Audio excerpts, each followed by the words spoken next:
Hey guys, what's going on here? My name is AU, and I have some positivity for you guys today.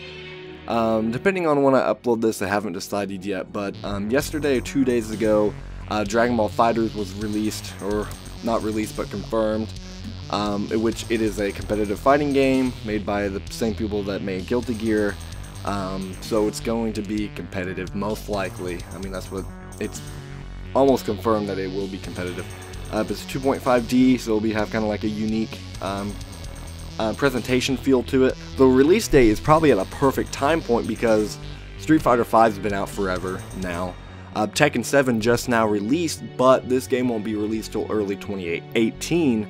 And really, the only game this is competing with is Shaq Fu, A Legend Reborn. And but I don't, I think Dragon Ball Fighterz will do good against Shaq Fu.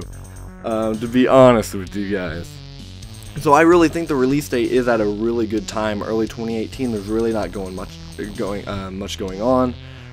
Sort of September or November-ish, Marvel vs. Capcom Infinite is going to be out, and those are great games, but they aren't too successful in comparison to like Tekken and Street Fighter and Mortal Kombat, so really there isn't a major fighting game that Dragon Ball Fighterz will be competing with, so it could very well pick up a lot of those fighting game fans just because of its release date. Pretty much every Dragon Ball Z game has been a pick up and play, because there really hasn't been a competitive Dragon Ball game ever, really.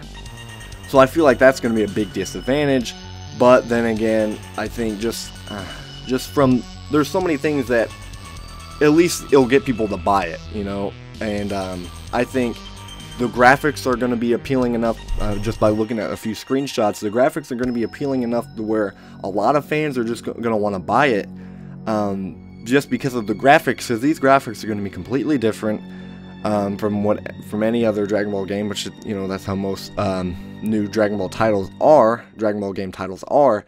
But this one's a little different because this is going to be probably the closest any Dragon Ball game has been to looking like it's straight from the anime. So it's pretty much just like it's like, I don't know, it's kind of weird, but it's like you're controlling the anime in some way, just because how the graphics will be so authentic to the anime. I think that'll appeal a lot of Dragon Ball fans.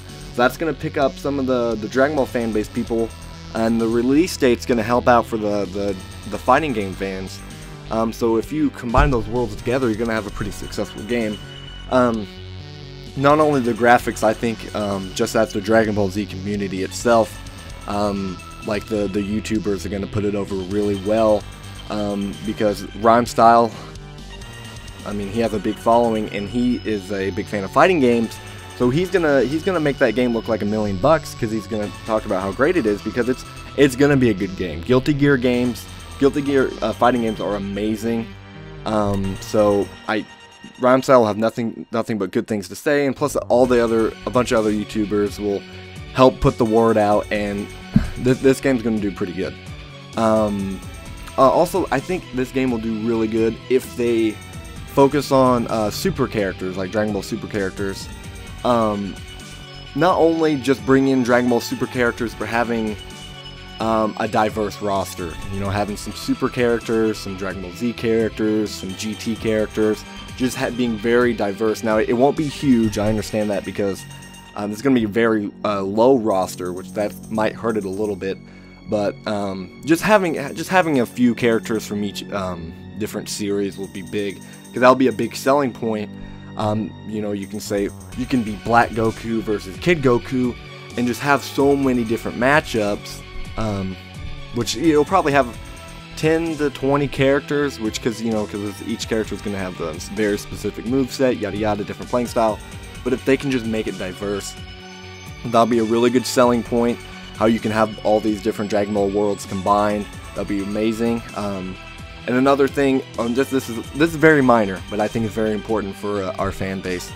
A really good tutorial mode, because like I said, most of these Dragon Ball fans are not going to be used to a competitive fighting game. So if it has a good tutorial mode, a diverse roster, that it won't be big, but as long as it's diverse, I think that'll appeal enough Dragon Ball fans to buy. Because I think the fighting game fans, I wouldn't worry about them too much, just because I mean, Dragon Ball is an appealing thing, It has a good release date, won't have any competitors, other fighting games, so I think a lot of people are going to pick this game up, and I think Dragon Ball Fighterz will be a really good game. I'm really excited about it. If you guys are excited about it too, like this video, I don't care. Subscribe. We're going to be talking about Dragon Ball Fighterz for a little bit here, and can't wait to play it in early 2018. Follow me on Twitter, because I like tweeting a lot, and I'll probably be talking about this a lot, so it is a good thing, good way to talk to me. So my Twitter will be in the description on the screen, whatever.